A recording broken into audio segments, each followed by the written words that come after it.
Look, it's not just the product, okay? The product's important, but it's the story, it's the framing, it's the meaning we give the function that the product delivers. It's that tiny little moment that we all have as consumers of all sorts of things where we say, "Oh, I get this, I understand it. I see how it fits into my life and how it's specifically for me." Hello, innovators, and welcome to that Product Market Fit Guy YouTube podcast. My name is Linda Ginger. I'm a go-to-market strategist and co-host to this podcast series. And then, like Trevor, I want to see every great idea get to market and get the success it deserves. Today, I've invited Gary Schmidt, owner of globally award-winning brand agency Sounder Branding, and in my opinion, a creative strategy genius. Welcome, Gary. Thank you, Linda. Now, you've said to me more than on one occasion, Gary, that an innovator can solve a problem perfectly and still lose the market. Most people would find this concept really difficult to understand or believe. So tell us what you mean by that statement. Yeah, look, I definitely recall saying that many, many times, in fact. Look, most products don't fail because they're bad products as such. If they were bad products, they would have been fully developed. They fail because they forget to give people a reason to want them. Okay. Because they don't know how to want them? That Yeah, feels just slightly like, someone over my shoulder saying that feels like a little bit of a cop out. I know it sounds like a cop out, but it's not. It happens all the time, again and again. I mean, to me, and I'm sure other people would agree, that it seems more logical to me that if something works, it's better, cheaper, faster, people will just switch, don't they? Look, it does seem logical because it is logical, but people don't often operate at a logical level. They'll switch, but only if something means something to them to start with. All right. So product market fit isn't the holy grail after all. It's important, but it's not where the story people remember starts, if that makes sense. Okay. That's a strong start. So let's just sort of back up a bit. So what's wrong with how people think about product market fit, do you think? Okay. And I'm incredibly nervous to talk about this, is particularly on this podcast. But we treat product market fit like this massive discovery process. We spend all this time tweaking features, testing things, iterating, getting everything just perfectly until we find that fit, that white space in the market that we've been looking for. Um, but that's not how it feels in reality. Not particularly, that's not how it feels from the customer's point of view. Um, for the customers, when it actually comes to saying to pick these things up and choosing them, there's something that's far more intuitive outside of the features and the functions that needs to click for people for them to make that transaction. And you're saying then that click isn't the product? Look, it's not just the product, okay? The product's important, but it's the story, it's the framing, it's the meaning we give the function that the product delivers.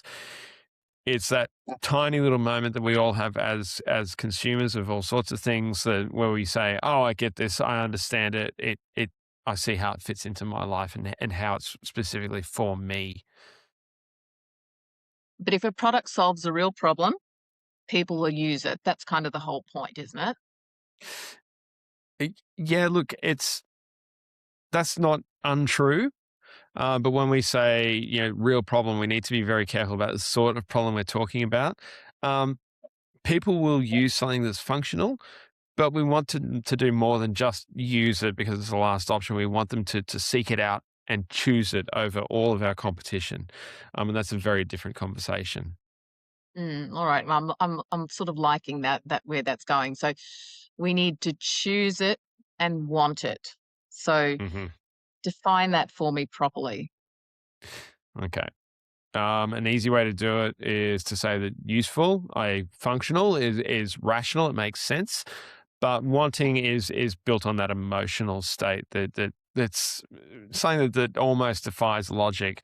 Useful says this works. Wanted says this makes me more myself, or it says something about myself that I want to others to know about. And markets really accelerate and move on that second one at pace. Yeah. No, no, no, I completely get it. I mean, mm, that product, Galileo Live, we actually make a real point Hmm. of going, what are the jobs to be done? What's the emotional? What's the functional jobs that those all have to do it? But I can see the naysayers would just say, this is all, branding fluff. Yeah, they do. They do. But it's not fluff. It's human behavior. It's how people actually think. And if you exclude it, you're basically, lying to yourself. If you sit down and think about how people actually make decisions about anything, it's always feelings first, and then justification comes through logic after they've already made the choice. Yeah. So logic doesn't matter then? Look, it matters, but later. It's not what gets people on the hook, if you like. Logic is what we use to validate our choices, but emotion is what creates that choice and drives it. Um, Logic justifies it. At the end of the day, these things need to make sense, but it's not what drives the decision. Emotion does that.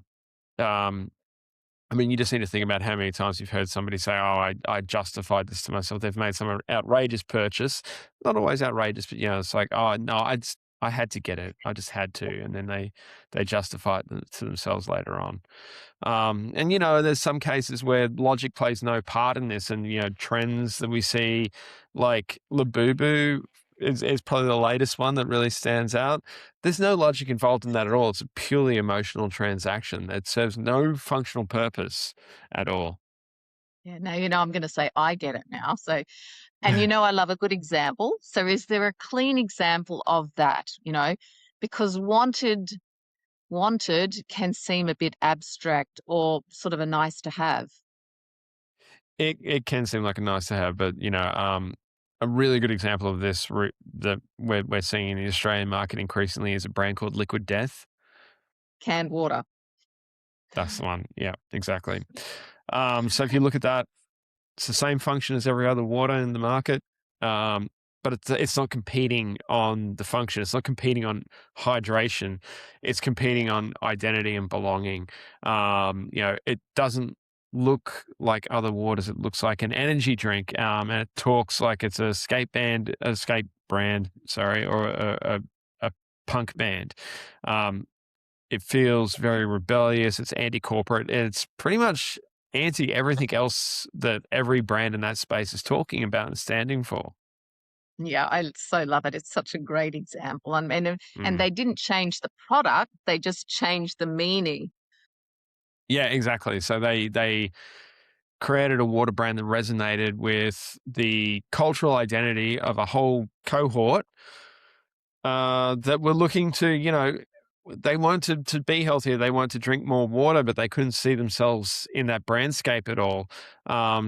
This is a way of pivoting that product for a whole group of people who just didn't see themselves reflected in the current wellness branding tropes that we see. Yeah. So who'd ever have thought we needed or wanted another water brand, isn't it? It's yeah, I really love it. So you could Yeah. say the product didn't find the market, the brand found the audience. Yeah, the brand really created the audience by giving them something that they could belong to, that they could stand behind as a group. So yeah, Yeah, that's classic a much better branding. way of Yeah. saying it. Absolutely. I gotcha. um, but so people won't switch purely on something better, cheaper, faster. I think you've really nailed why that is the case. Yeah. Yeah. They'll only do it if it means something to them. That you know, function is what gets you onto the long list, but emotional drivers and character is what will actually get you chosen off that long list and build loyalty. So do you think then that market decisions are irrational?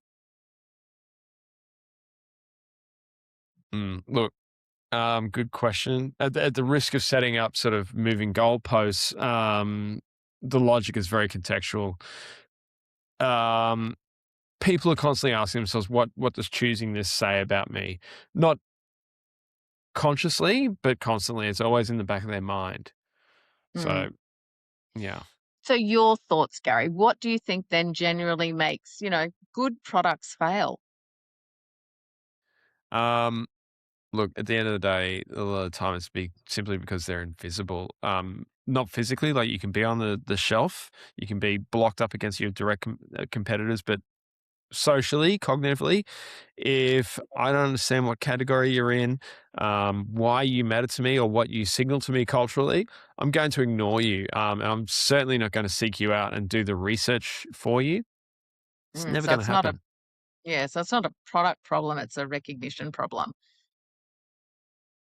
I'd go a step further and say it's recognition and resonance. People just won't want what they don't recognize. It's very, very simple. Yeah, no, I like that. Yeah. So it's both. It's not just recognition. It's Mm. yeah. So I love a good example again. So can you think of any examples where, changing the brand changed adoption? Yeah, that's easy. This one's a little bit older, no pun intended. It's probably been longer than I think, actually, but something like Old Spice.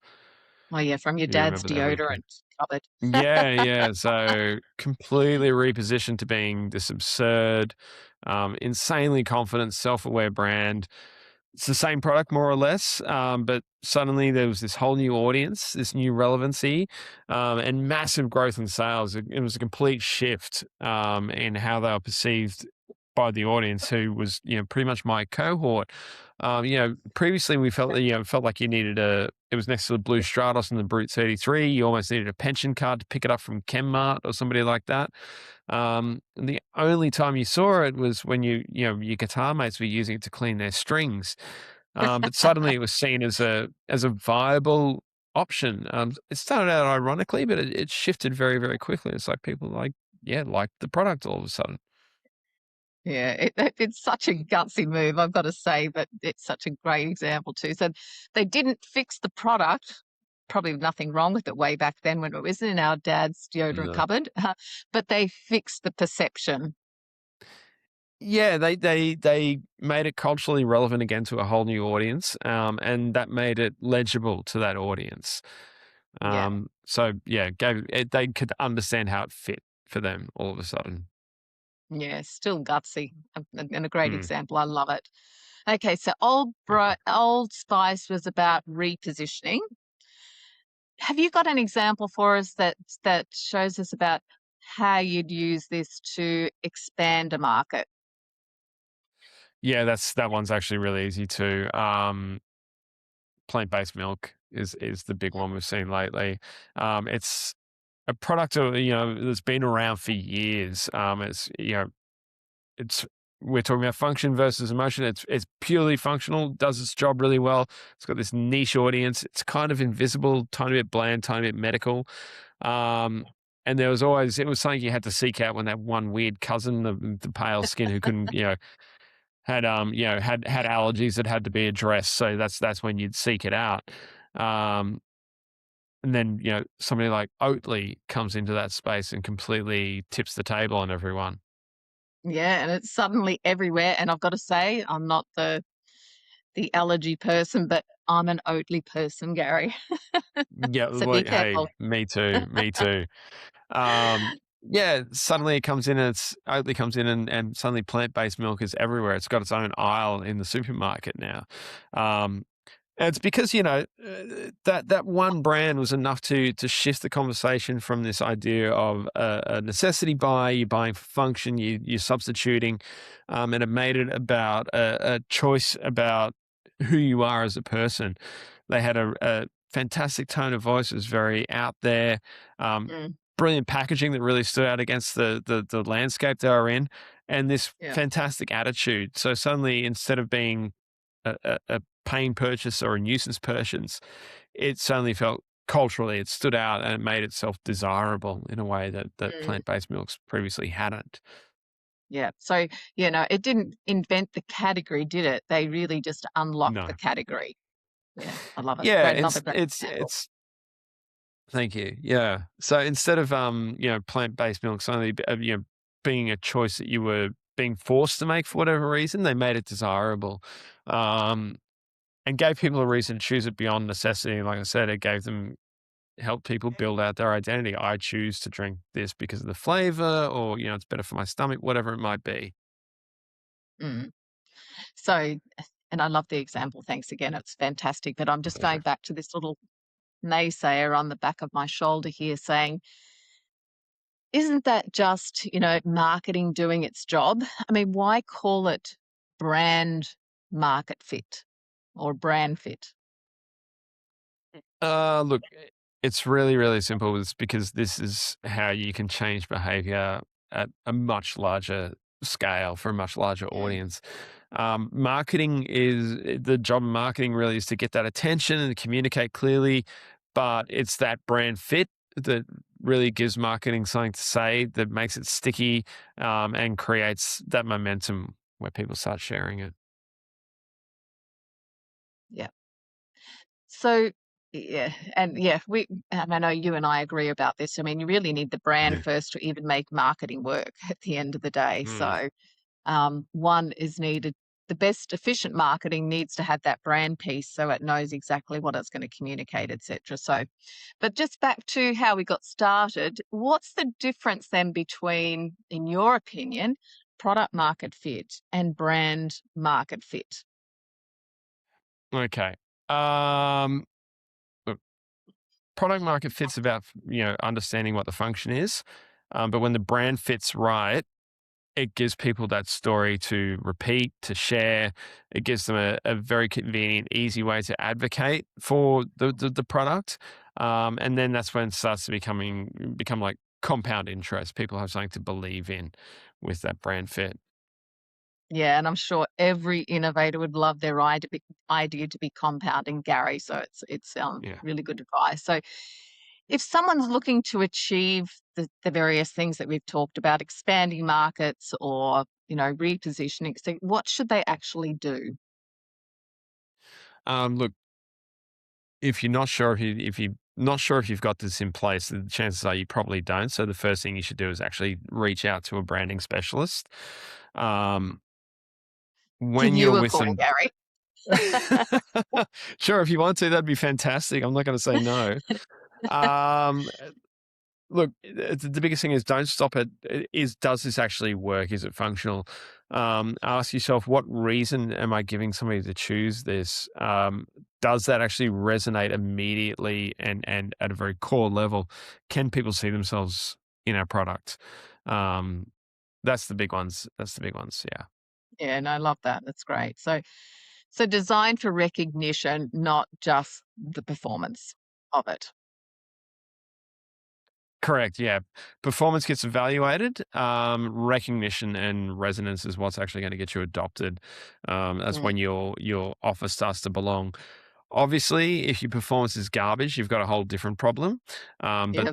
you know, I don't have to worry about that. So That's good. So, like, coming to the end of this podcast episode, but if you had to give a soundbite version to conclude, Gary, what's the difference mhm. between the two?